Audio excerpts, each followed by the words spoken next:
I would love to see more brands donating percentages of proceeds to the Indigenous communities. That's one of the easiest ways that they can give back to the community and to the land that they're on. Tanse, hello, and welcome to the Matriarch Movement podcast. I'm your host, Shayla Oulette Stonechild, and I'm super excited to be talking to Marika Sila. She's an Inuk actress, stunt performer, influencer, and activist from Yellowknife, Northwest Territories. With over 500,000 followers across Instagram and TikTok, Marika is also well known for her work on the TV series The Twilight Zone, and her incredible stunts and skill performances specializing in nunchuck, hoop dancing, fire spinning, and honestly, so much more. Marika also appeared on a recent season of The Amazing Race Canada, where, spoiler alert, she and her brother, Olympic cross-country skier Jesse, placed second. Marika also recently blew up the internet, showcasing the traditional snow blinders made from an antler that she made with her dad. And she's also one of my good friends. She joins me here today to share an inside perspective on the nuances and complexities of being an Indigenous influencer and the responsibilities that come with a significant public platform. I'm super excited to have you here. And I also just want to say, congrats on all the accomplishments you've made so far. I know oftentimes on social media, we see just one side of a person, and sometimes we don't see the responsibilities and really the perseverance and the dedication behind the scenes. And so my first question for you is what does the term Indigenous influencer even mean to you? Is that a term that you resonate with? How does that term feel for you?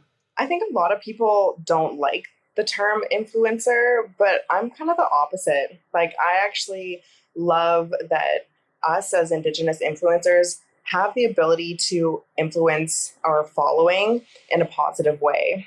And it reminds me that I have influence and there's a responsibility that comes with that.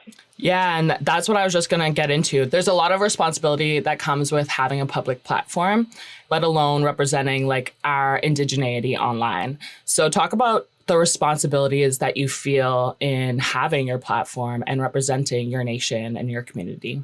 Yeah, I feel like being an Indigenous influencer holds a lot of weight and a lot of responsibility because of the ethics of our community and the standard that we're all held, which at times I think is an unfair standard to hold our influencers at. Just like anyone else, we're regular human beings. We need to pay our bills. We need to live our lives to the fullest. And I think that as an Indigenous influencer, I'm sure you've felt this as well, is there's so much backlash for taking on certain campaigns. And it can be a lot to handle because of that pressure and that standard that we're held at. I mean, for myself, it's an amazing responsibility, and it's an honor to be able to influence in the way that we do. Yeah, and I think oftentimes people forget we had careers before becoming Indigenous influencers. For me, I've always wanted to be a global yoga ambassador for Lululemon. I always wanted to inspire people through movement and meditation. And when I started advocating for things on my platform, that's just how I grew my following. But it was never my intention to be a quote unquote Indigenous influencer. And I know for you, you were a hoop dancer, you're a performer, you were always doing things within the community before you had a platform. So what was that shift like for you, and how did you get to where you are with your platform? How did you start to gain a following? Yeah, for myself, I feel in a way it's been I've always wanted to build a platform where I can speak about important Indigenous rights issues and climate issues. And so I always saw my career with acting and dancing as a way to build this platform. So personally, everything that I do kind of feeds into my intention of building a bigger platform so I can raise more awareness, so I can have more of a positive influence on as many people as I possibly can. So that transition hasn't been really hard for me because I feel everything that I naturally love to do kind of feeds into that platform. I love acting and I love dancing. My goal is to in life is to have as much fun as I possibly can and make as much money as I possibly can and influence as many people as I possibly can to live their best lives. I feel like we need more of that too. Like, I feel like online we need to see more Indigenous joy. We need to see more like positivity. We need to see more of the healing that happens. I think oftentimes we can get stuck within teaching and educating non-Indigenous people and teaching the traumas that come with being Indigenous, which are obviously very important. But I think it's just as important to also see that light and to see that radiance from each one of us. And so how have you been able to stick to your values through having a public platform? Like, what are the values that you keep coming back to when you say yes to a campaign or when you make a public post? What are those values and how does that resonate with you online? I feel like sustainability is one, but also doing things in a good way, and the way that I connect with that and with creator is just by asking myself before I post anything, before I take on any kind of campaign or anything, I ask myself, like, does this sit right with me? That's what I always go back to, does this feel right? And that's like either yes or no. It's usually pretty evident whether it's a yes or a no. And if it's an automatic no, then I just don't take it. If it's questionable, then like I'll do my research into the company and I'll see like what is wrong about this. Like, why do I feel weird or iffy about this? And usually it'll come down to like an ingredient or something that brand is using. For example, like I got an offer for a hair product. And I was like, for some reason, I feel like this is just so weird. Like, I don't know why I feel so off about this. And so I went deeper into like, why, like, what is this company about? I realized that they use shark cartilage in their product. So I obviously said no, and I told them why. And I think that it's important, and you and I have had conversations about that. It's important to tell them why when you deny something. Doing your research is important, and also just listening to that instinct, that initial instinct that you get before you're about to post or before you take on a campaign. Yeah, that's something I really like about your work. And like what I've come to know is that you're always advocating for stuff behind the scenes, whether it's like equal pay for Indigenous women, whether it's getting like higher rates with your day rate. I know you've inspired younger Indigenous influencers to advocate for what they're worth. And I think oftentimes people don't see what happens behind the scenes and how we're constantly even advocating outside of the public platform. I think sometimes that's where the real work is happening, is like we're almost like consultants to other brands on like what they can be doing within their company to change and how they can start. I think brands are also in a position where they can really be trailblazers in different industries if they start utilizing more of Indigenous voices or teaming up with Indigenous creators, designers, artists. Like that's, I think, like economic reconciliation. And I think like more of that needs to happen. And so I guess my next question would be like, what is your advice for the younger Indigenous influencers out there? Like, I know we've had this conversation, but like, what would your advice be? Yeah, for the younger gen. First and foremost, figure out what excites you and build your platform. Focus on consistency and building that platform so that you're able to charge more. And like straight up, if you want to be an influencer, if you want to be a full-time influencer, like really hustle hard and consistently post. And post whatever it is you're excited about, because if you're posting something just for other people, it's going to drain you. It's not going to be sustainable. You have to post something that like you're inspired to post. Otherwise, it's not sustainable. Try and keep a good energy behind everything that you do. I feel that when you do that, the creator provides. Eventually, like videos are going to start to pop off and eventually it'll happen for you. You just have to stay consistent.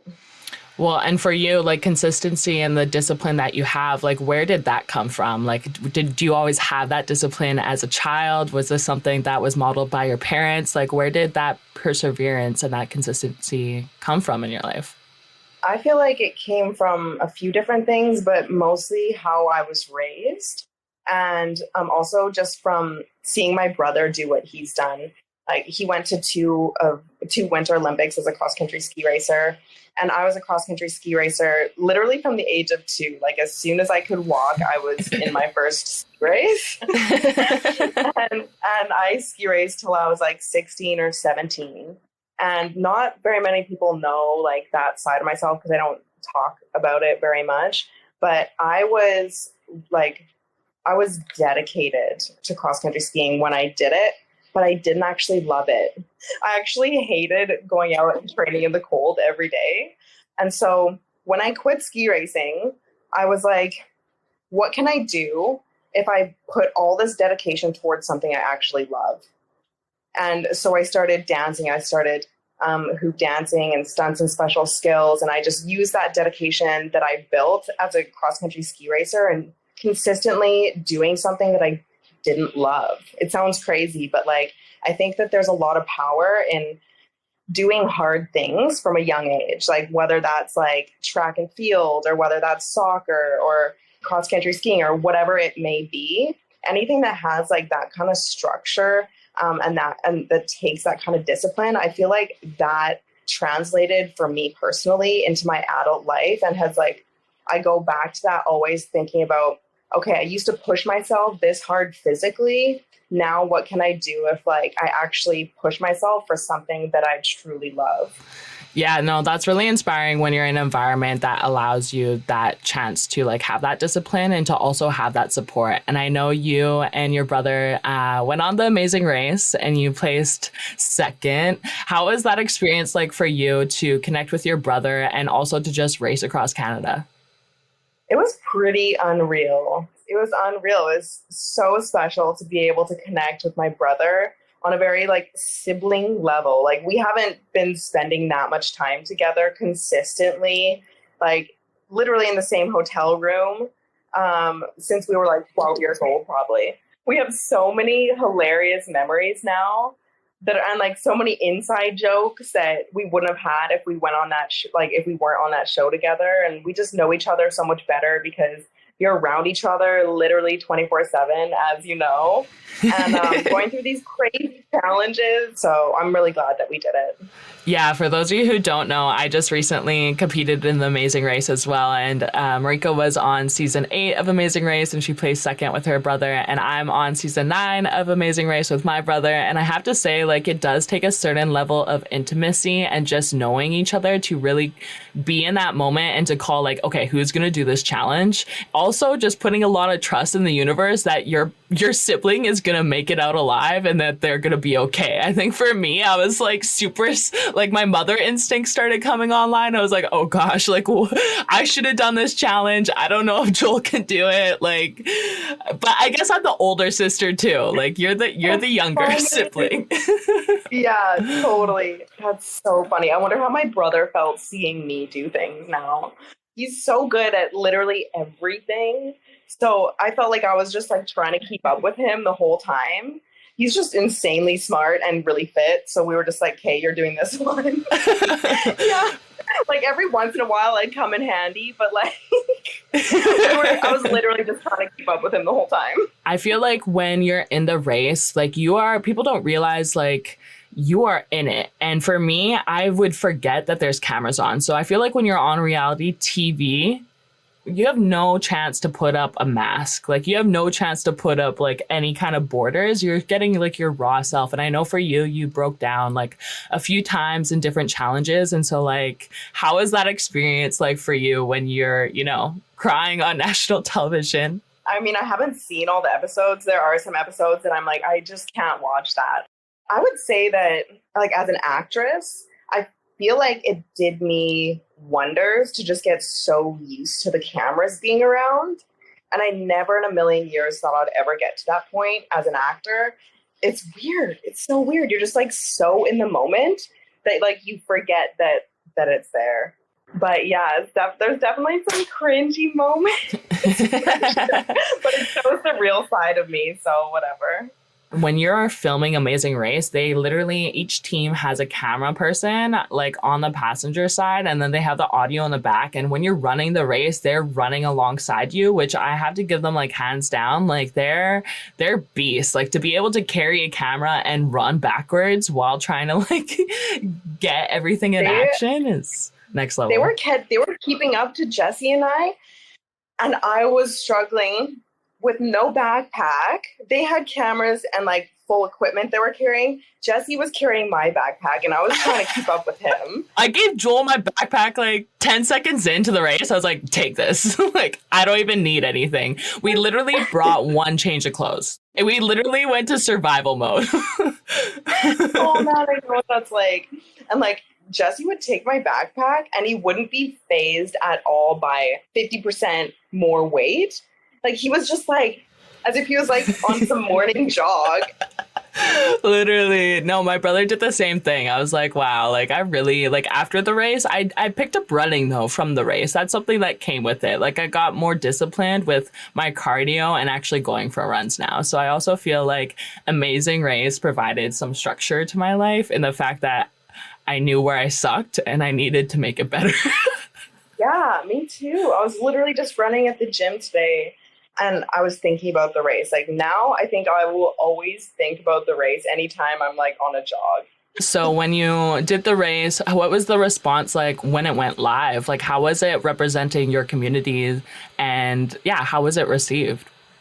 I feel like it was received pretty well. I feel like they showed our story quite well. They like showed us in a good light, which I was very appreciative of because, you know, with reality TV, it can go one way or the other and they can kind of paint you however they would like to. They just really showed who Jesse and I actually are. The real sides, like the cringy real sides too. But it's good because like I feel like my following hasn't really been able to see that side of myself. Like I am human and I'm not perfect and I get stressed out under certain situations too, especially when there's like $200,000 on the line. Yeah, there was no complaints. Like nobody ever said anything about it, surprisingly. Yeah, like I feel like when you have an online platform, sometimes you don't see behind the scenes or how we actually act in everyday life. So it's a really good way to share your story. And so I imagine like through you sharing your story continuously on your platform and within reality TV and Amazing Race and all this, I imagine you start to even learn more about yourself and also learn more about where you come from. And so how has that experience been like for you advocating for things? What have you learned about your own community through that process? Like with anything that I do, just even as time goes on, like we naturally learn more about ourselves. And I feel like the closer I get to myself, the closer I get to the wisdom of my ancestors. I feel like going through challenges like that, just like our ancestors were put through challenges and tests, it has helped me understand who I am, therefore understand where that resilience comes from. Just traveling across Canada was super special to be able to see so many different places that I never would have been and connect with my community in ways like just even with my cousins watching the show and like my community messaging me and saying, oh, we're so proud of you. And like, yeah, it was just like really sweet and really cute to get so many messages from the community and to be able to connect with them that way. Yeah. No, I'm looking forward to, seeing the response that me and my brother get on the show. And also, I feel like when you're on that show too, it gives you a chance to advocate for the issues facing our communities, which I want to bring up is like, how can people support the community that you're from? Like, what are ways that we can support the Inuk community, the Inuit community? What are ways that we can start giving back? Well, currently right now, our community is facing a lot of erosion from climate change. And we are trying to raise enough money so that we can put a structure in the water that will protect the grave sites, the like traditional grave sites and our coastline up north. So right now, just raising awareness about that is super important to me. And also just climate change is really hitting the north. You can see the effects of climate change way more in any of the northern communities all across the world. And so climate change in general is Yeah, it's really devastating. And raising awareness about that is one of the biggest things that people can do to help us. We're trying to raise awareness because we're trying to get the attention of the government, because I feel like we're going to get more money from the government than we would from just like a GoFundMe. It'll take about like $55 million to put in this structure. So we're hoping to get enough funds from the government for that. Last I heard, it sounded like some of it was being approved, but I'm working with the community right now to try and get some more information on that. Yeah, and that brings me to my next question is I think when we are advocating for stuff and when we're wanting to bring about change, there has to be a certain direction that we're headed. And I think this can be summarized within Indigenous futurism. And so if you could imagine like an Indigenous future, like what does that look like to you? What do you hope to see within the next year, within the next 5 years? What does Indigenous futurism look like to you? I would love to see more Indigenous leaders in corporations, but also in the government. I think that we need to be a part of these big conversations and the main conversations that are affecting every single one of us that lives here in so-called Canada, but also the United States. I feel like we need to be included in these big conversations that are happening about global issues. Well, and I think like we have to be included, but what we're advocating for also has to be implemented within the policies and within the structures. I feel like right now, for me personally, like I'm getting kind of annoyed when we see kind of like the quote unquote token native advocating for stuff, but then that's all you see them do within that organization or within that corporation or that business. And so it's like, how can we actually start implementing what we're advocating for? Brands are also another way that they can start implementing what we're advocating for. And so when you're looking at a brand's values, like what, I know you mentioned sustainability, but what are other ways that brands can also support Indigenous influencers? I would love, love, love to see more brands donating percentages of proceeds to the Indigenous communities. That's one of the easiest ways that they can give back to the community and to the land that they're on. But also working with Indigenous influencers and designers as well to help support them in their endeavors. So I think a mix of both of those things in general, being a part of the conversation, but also taking action, like you said. Mm-hmm. And I think there's another side too, is like sometimes when Indigenous influencers do work with brands, sometimes we can get called out for working with certain brands, or a brand could get called out for cultural appropriation. And so what has that been like for you? Has there been any constructive like criticism when it comes to working with brands, and how do you challenge that, or how do you like uphold your values through that, maybe that criticism that you get?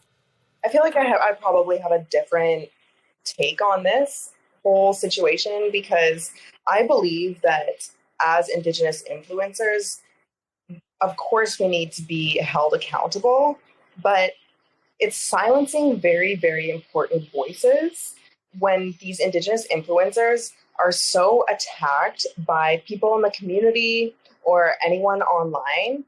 And I think that it's more important to support these influencers, even if they take a campaign that is like not ethically perfect. Like, is any company ethically perfect? No. Like, why should we as individuals be held to this super high standard when we're just trying to pay the bills, just like anyone else? I would personally rather pay my bills so I can continue to afford to do all this free content that is providing so much value to the world, at least enough value that I think I'm doing. And like, I would rather be able to afford to make inspirational videos, even if I just inspire one Indigenous woman to like get out there and live her best life. That's worth it for me. It frustrates me so much with like how much backlash Indigenous influencers get, because those people are silencing very, very important voices in the community. Well, and I think like we see so many Indigenous people within every industry, and it's like, okay, so why are we picking and choosing who we call out or who we put hate towards? Like for me personally, I don't see yeah, I don't know why there is so much call out culture happening specifically to Indigenous influencers, because oftentimes, like a lot of the ones that I know are finding ways to give back to their community, are actually like advocating for things and also getting like either money donated to certain organizations, either money like fueled through the campaigns that they're doing. Like there's a lot of work that we're also doing behind the scenes. And I think you just see like one picture, and it makes me question, like, why are we putting all this hate, I guess, towards specifically Indigenous influencers when there's so many Indigenous people existing within all levels of industry? Because if you look within the modeling industry, within the acting industry, isn't that just also a part of the capitalistic system? So it's kind of like, for me, I'm like, at the end of the day, we're all existing within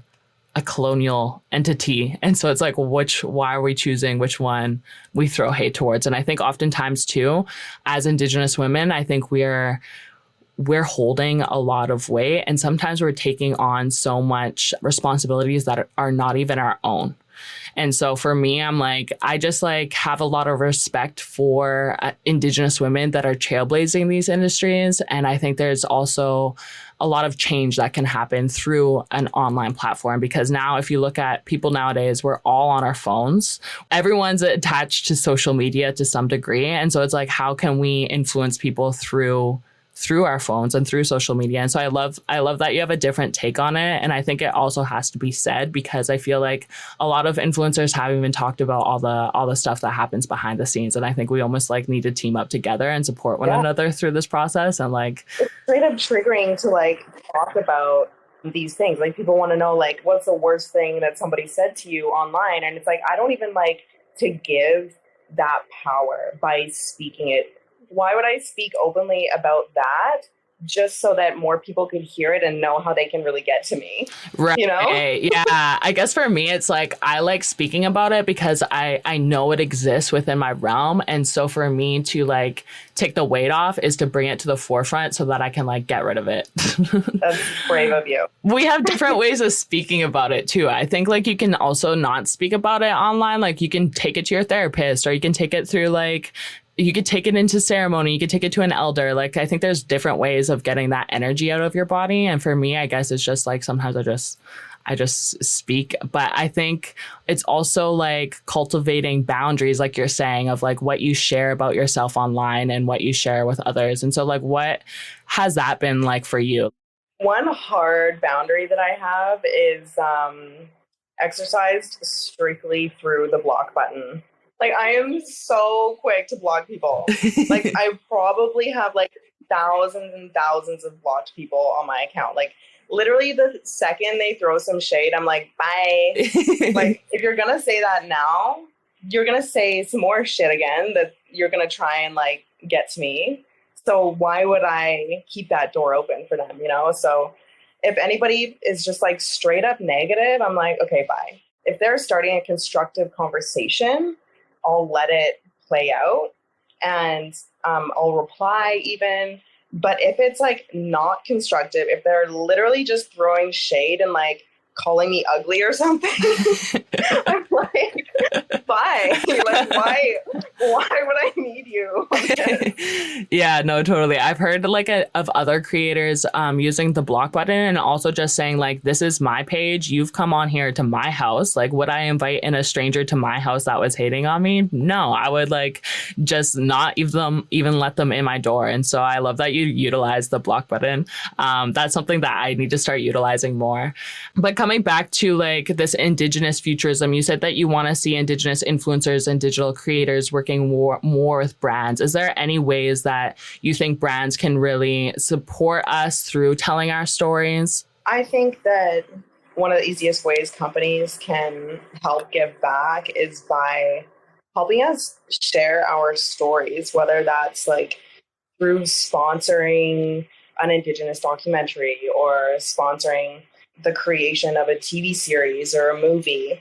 There's so much power in our storytelling. So I think that that's one really powerful way that they can give back to the community, and also sponsoring podcasts too, like exactly what we're doing here. I feel like in general, like on my page, whenever I say sponsor this or donate to nonprofit organizations, a lot of the comments that I get from people are like, oh yeah, just throw money at them. And it's so frustrating because money, in a way, is power. And when you give money to a project, you're giving power to help make that a reality and to help bring that to fruition. You need money in this world that we live in to be able to do what we're doing. And that's one of the easiest ways that you can support our community is by supporting Indigenous initiatives. Well, and I'm reading this one book by Carol Ann Hilton. I don't know if you've heard of it. It's called Indigenomics because it talks about implementing Indigenous values within the economy. And one of the first things she points out is that we haven't had the right to exist with the economy because of the Indian Act and because of what happened here, that we weren't even given the right to even create wealth for our families. There was literally every policy in place so that we couldn't have access to even resources or access to opportunity. And so just having the right to exist within the economy is just now starting, I feel like, for a lot of Indigenous people. Now I'm starting to see more Indigenous people with building wealth for the first time. And this is something that we should have had access to a long time ago. And so I think when we're saying support these causes and support these funding, it's because we didn't have that support throughout history. And also when that support is not there, it's poverty. Exactly. When there's no financial support within the Indigenous communities in general, it creates poverty in our communities. And poverty creates so many issues, countless issues. It's literally one of the easiest ways that you can support the Indigenous community. I think that it is important for people to do their research and to make sure that they're not just throwing money anywhere. I think it's important to make sure that it's going towards something constructive like this podcast or my documentary. Yeah. You just brought up one point though that I just want to touch on is I was talking to my mom recently because you do see a lot online of this is how you manifest your best life. This is how you get the career that you want. And I was telling my mom a little bit about these manifestation techniques and she's like, Shayla, this is great, but you have to realize on that Maslow's hierarchy of needs, the first one is survival. And if you're not meeting your basic needs for survival, there's no way that you can even begin to manifest because you're just trying to survive.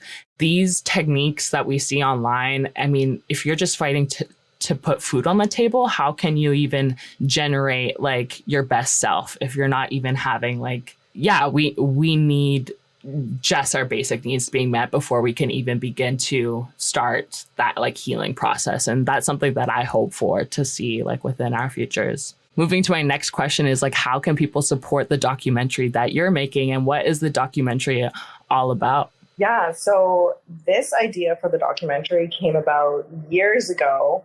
I always like to ask whoever I'm speaking with if they're okay with talking about the Indian residential school system before I dive into it, because of course it can be a very touchy subject and can bring up a lot. So trigger warning to anybody listening, but also to you. Are you okay if I go into it a little bit? Yeah, for sure. So yeah, when the 200 children were found originally in Kamloops, it brings up a lot for me, just even talking about it, because my dad, he is a 13-year residential school survivor. When that news originally came out, I didn't realize it was going to affect me as much as it did. It brought up a lot for myself. It brought up a lot for my dad, and it brought my dad and I a lot closer because it helped me realize a lot about him and his experience. It also just brought up more conversations in general with my dad around the whole issue because we never really talked about it. It was something we knew of, but we never spoke about it because it is such a challenging topic. So when the news originally started to come to light, and originally when everything started to, pop up in the news, I thought to myself, what next?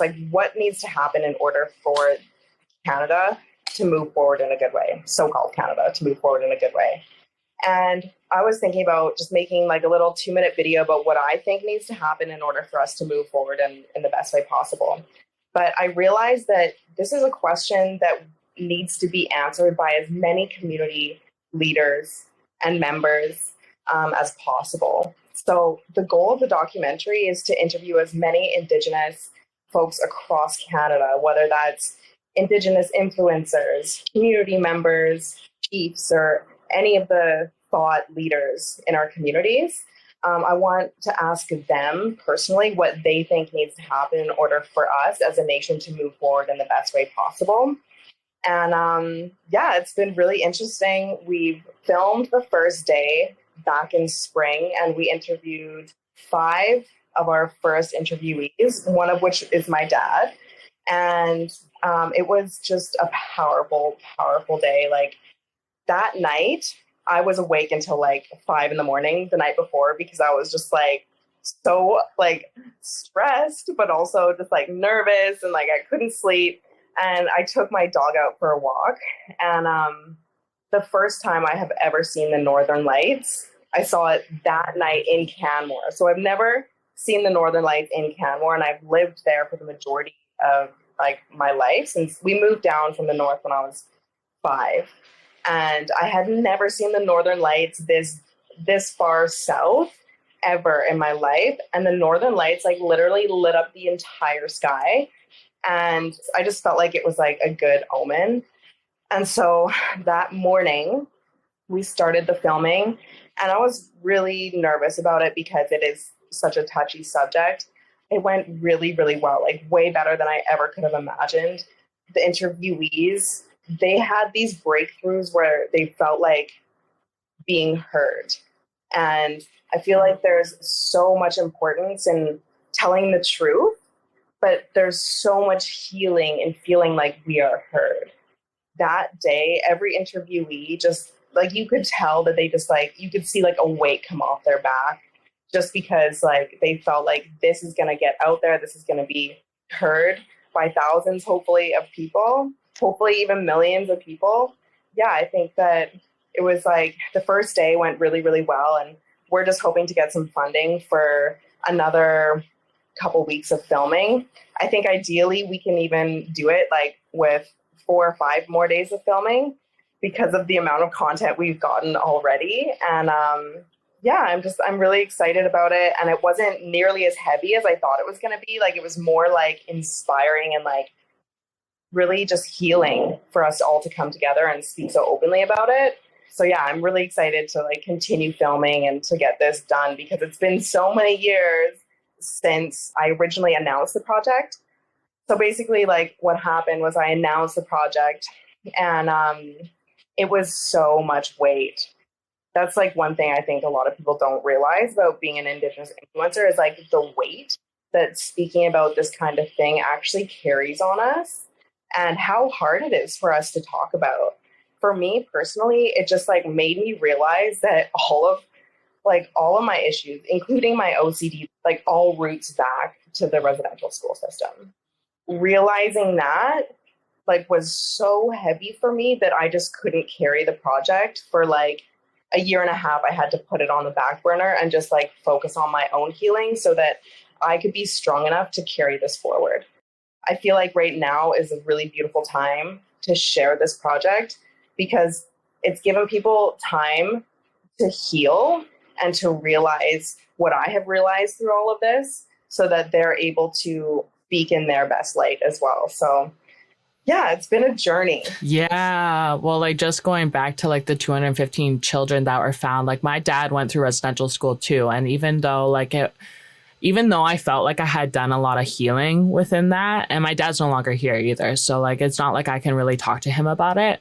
But through that, I feel like that's really what the 215 children ignited was like this massive collective healing on so many scales, but also individually. Like for you now to know that like, oh, this is where my OCD stems from. Like that's really healing in itself. And also like to share with others through the documentary, like we're not in this alone and we can actively support one another through this process. And I think sharing our stories is bringing that healing. And so I look forward to like supporting that documentary. It's pretty epic. Like some of the stuff that like my dad said, like it was pretty unreal to hear my dad speak so openly about the residential school system. It was very healing for me, but it was also just like, wow, like I've never heard him speak so openly about it. So it was challenging, but I truly saw his resilience in a whole other light. And so it was really beautiful, but you'll have to stay tuned for details. Okay. Well, my next question for you then is, what's next for you, and how can people support all the work that you're up to? How can people support the documentary? What's next for you? What's next for me? Honestly, we're looking for a couple other producers to come on the project to help us just push this forward. And we're looking for sponsors. Yeah, we started originally with the crowdfunding, which has been super helpful, but we just need a bit more money so that we're able to charter flights and to really get this going and happening. So yeah, I would say if there's anyone listening that's interested in producing or helping us produce this and just push it forward, or if there's anyone that is interested in sponsoring it, that is the biggest help that we could possibly ask for.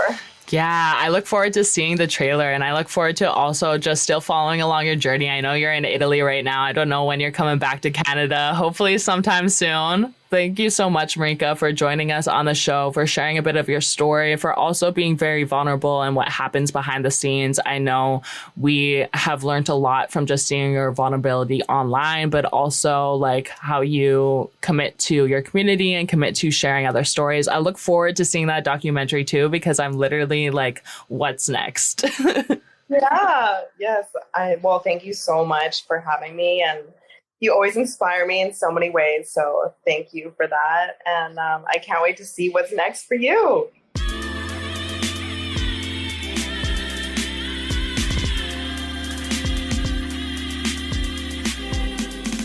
Thank you, hi, for listening to the show. If you like the podcast, check your podcast app now to make sure you're subscribed. I'm Shayla Oulette Stonechild. You can find me along with more info on Matriarch Movement on Instagram at Shayla0H. And my podcast producer is Kattie Laur, and I'll talk to you again soon.